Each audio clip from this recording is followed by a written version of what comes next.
Hello everyone and welcome to our third or fourth tutorial. I can't remember which now. I'm starting to lose count. In this tutorial we're actually going to be talking about the where clause and how to use the where clause. The where clause is exceptionally useful and I use it almost in every query that I write. So the first thing we need to do is we need to create a new query. And let's just continue working with this person's .address table. So let's go ahead and do a select statement because currently that's all we know how to do is a select statement. So let's say select, let's say city from, and we want the person address table. Just to start out. Nothing we haven't already done before.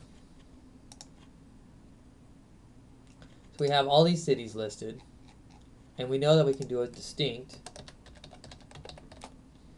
if we only want a list of just the individual cities themselves. But what if I only want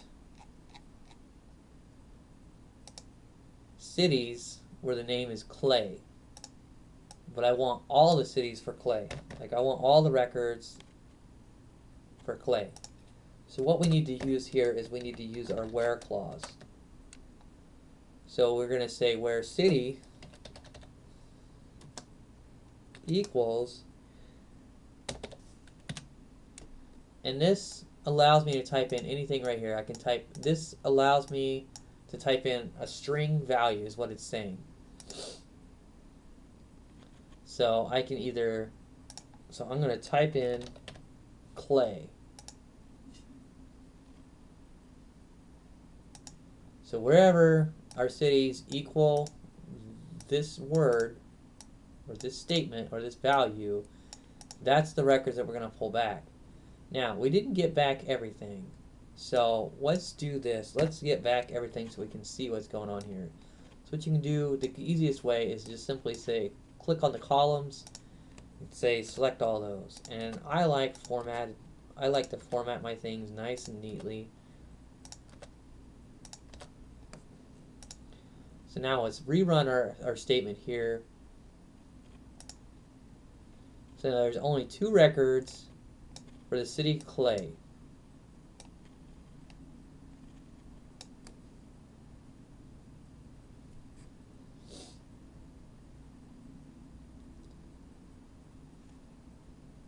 Which makes it very nice, very easy. So now we've filtered it down to what we want specifically.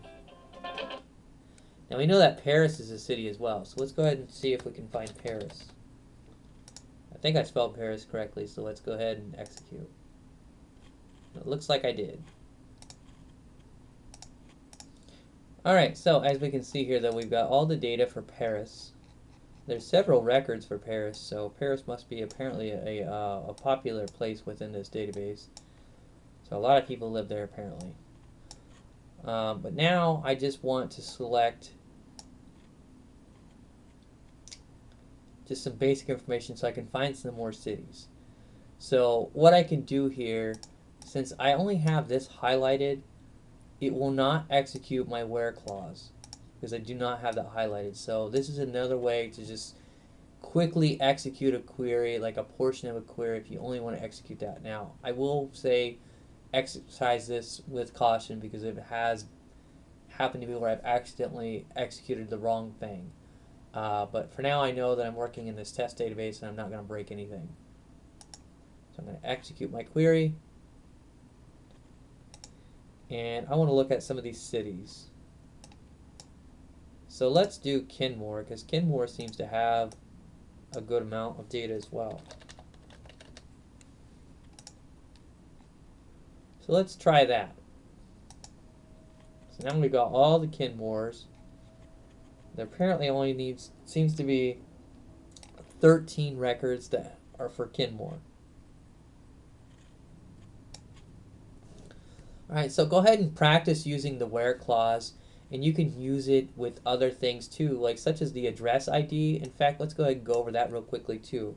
We were talking about distinctly only getting records. So I want to only get this address.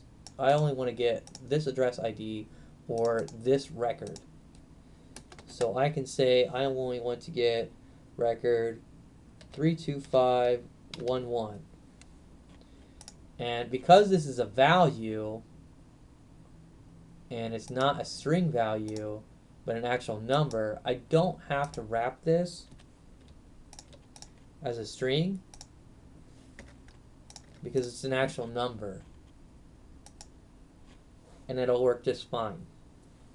But we can set it as a string and it should execute as well. There's not really any difference. However, best practices would dictate that if it's a value or a number of some sort, do it this way versus setting it to a string.